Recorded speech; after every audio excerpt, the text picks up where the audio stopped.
ओपर पहले ही कोई फाइट कर रहा होता है। गुचैन टियानु से कहता है, तो जब तुमने मेरे साथ चलने का फैसला किया था तो क्या तुमने मुझे एक चारे की तरह इस्तेमाल करना चाहते थे? जो सुनकर टियानु कहता है, ऐसा मत कहो। वैसे भी तुम अकेले हो, अकेले रहने से बेहतर है कि हम साथ में रहें। भले ही इस बार 9/11 सेट के एल्डर्स हमें चूज ना करे, लेकिन इस मिलेनियम बिल्डिंग का लजीज पकवान तुम्हें यकीनन याद रहेंगे। गुचैन उससे पूछता है, क्या इस बार एल्डर रिशन आएंगे डिस्पर्स को रिक्रूट करने के लिए? जो सुन के टियानु भी बोलने लगता है, क्या तुमने एल्डर रिशन का नाम सुना है? वो one of the best master है 9/11 सेट में से। मैं भी उन्हें कभी नहीं देखा हूँ, कई सालों से वो डिस्पर्स को एक्सेप्ट नहीं किया है। मैंने सुना है इस बार डिस्पर्स को रिक्रूट करने वाले एल्डर्स टियानमो और टियानफेंग, वो दोनों एल्डर रिशन के ही डिस्पर्स है। अगर तुम एल्डर रिशन के डिस्पर्स के नज़र में भी आते हैं तो वो लकी समझना, हमें इतना भी लालची नहीं बनना है। गुचैन अपनी मन में सोच रहा होता है, अगर ब्लैक रोब वाले पर्सन एल्डर रिशन नहीं है तो भी उन्हें कुछ ना कुछ संबंध तो मेरे साथों बहन से है, जो कि मुझे पहले अनटाउन करने की कोशिश की थी। नहीं तो वो क्यों ही मैं कहाँ पे हुए बातें बार बार फैलाते हैं। किसी ना किसी तरीके से मुझे ढूंढने की कोशिश कर रहा है। इसको पता लगाने का एक ही तरीका है, मुझे पहले नए नए सेट में एंटर करने का रास्ता ढूंढना होगा। कुछ नहीं इतना सोच ही रहा होता है, तभी कोई उनके सामने आके कहने लगता है, कब मिलेनियम बिल्डिंग का स्टैंडर्ड इतना लो होने लगे, निर्वाणा रिलम के बंदे भी एंटर करने लगे हैं।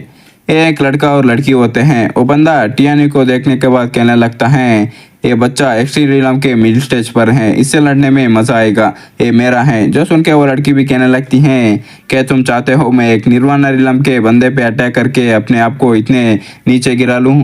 उनको देख के टियानो अपनी मन में सोच रहा होता है, बहुत अफसोस की बात है, मैं केल्पर को चाहता था सेम स्ट्रेंथ के वॉरियर के साथ फाइट करने के लिए, लेकिन मैंने एक्सपेक्ट नहीं किया था इतने स्ट्रांग ओपोनेंट्स के सामना होगा। ब्रदर वो अच्छे आदमी हैं, लेकिन उनका लेवल कम है, अगर वो यहाँ मरते हैं तो वो मेरा गलती होगा। इतना सोचने के बाद टियानो उनसे कहता है, तुम लोग झगड़ना बंद करो। मेरे दोस्त ने कहा है तुम लोगों की स्ट्रेंथ कम है और तुम लोग उसके एक्शन लेने के लायक नहीं हो, तो इसलिए मैं अकेला ही तुम दोनों से लड़ता हूँ जिससे तुम्हें झगड़ना ना पड़े। इतना बोल के टियानो फाइट करने के लिए रेडी हो जाता है। जो सुन के वो बंदा भी कहने लगता है, तुम अकेले हम दोनों से लड़ना चाहते हो? ये मेरा पहली बार है कि मैं जंग हुआंचू इतना कम आका गया हूँ। वो लड़की भी कहने लगती है, और मैं लूशिंग है। इतना बोल के वो दोनों अपनी एनर्जी को रिलीज करते हैं। जो सुन के टियान भी कहने लगता है, शियान है हुआंचू, क्या तुम टियान शे के दो हीरो हो? एक और बंदा कहने लगता है, शिंग है हुआंचू, टियान शान के ट्विन हीरो से। मैंने सुना है ये दोनों लोग लेस्ट स्टेज ऑफ एक्सट्रीम रिलम को आधे साल में ही ब्रेक थ्रू किया है और टियान है सिटी के फेमस मार्शल आर्ट्स के जीनियस से। हुआंचू कहने लगता है, अगर तुम समझदार हो तो मेरे रास्ते से हट जाओ। इतना बोल के गुचैन के ऊपर अटैक कर देता है। गुचैन उसके अटैक को डॉज करके उसके पैर पे मारता है, जिससे वो बंदा सीधा जमीन में गिर जाता है। गुचैन उसके ऊपर अपना पैर रखा होता है, जिसको देखकर लोग शॉक हो जाते हैं और कहते हैं, उसने कब ऐसा किया? गुचैन हुआंचू से कहने लगता है, आज मेरा मूड अच्छा है, इसलिए मैं तुम्हें एक चांस दे रहा हूँ। तुम यहाँ से अपने आप ही निकल जाओ, वरना तब तक इंतजार करोगे जब मैं तुम्हारे हाथ पैर को तोड़ ना दूं। जो सुन के लोग कहने लगता है, ये बहुत खतरनाक है। वो लड़की भी कहने लगती है, ब्रैड फेमस होना चाहते हो, लेकिन ये खेलने की जगह नहीं है। अगर तुम मेरे सीनियर ब्रदर को जाने देते हो तो मैं कंसिडर करूंगी तुम्हें जिंदा जाने देने का।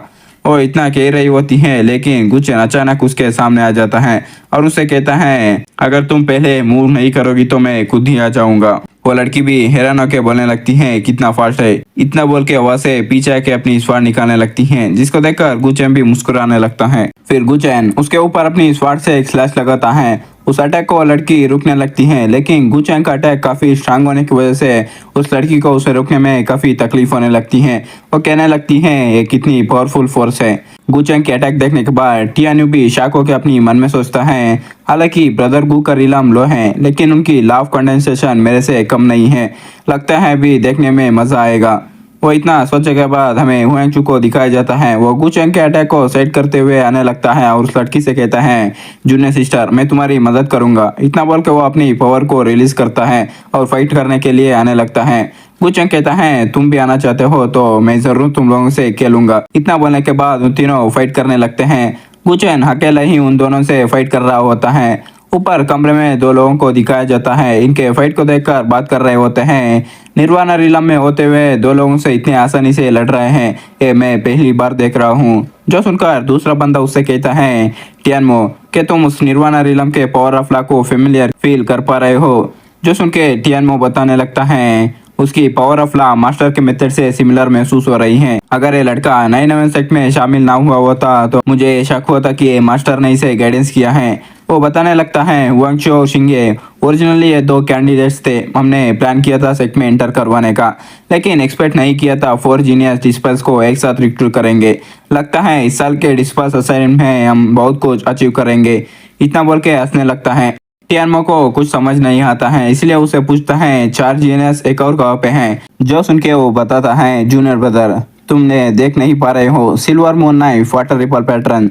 जो सुनको टियानमो को कुछ समझ आने लगती है और वो कहता है, ब्रदर आपका मतलब? वो टियानी को दिखाते हुए बताता है, वो ये टियानी है, कभी नहीं आ रहे हैं। उन लोगों का इतना कहने के बाद हमें उनके फाइट को दिखाया जाता है। हुआंगचू गुचेंग के ऊपर एक अटैक करता है। गुचेन उसके अटैक को रोकने लगता है।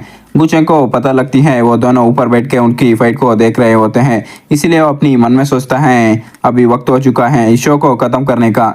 इतना सोच के गुचेन फायर से उनके ऊपर अटैक करता है। जो देख के उन्हें पसीना निकलने लगती है और कहते हैं सही नहीं है, अब हमें चुपने में बहुत देर हो गई है। वो दोनों मिलके गुचेंग के अटैक को रोकने की ट्राई करने लगते हैं, लेकिन वो ब्लास्ट हो जाती हैं, जिससे उन दोनों को खड़े होने में भी तकलीफ होती है और वो दोनों उठ के सीधा पीछे जाके जमीन में गिरते हैं। गुचेन अपनी हाथ में रहे फायर को देखकर कहता है, लगता है तुम्हें इस तरह निकलना पसंद है।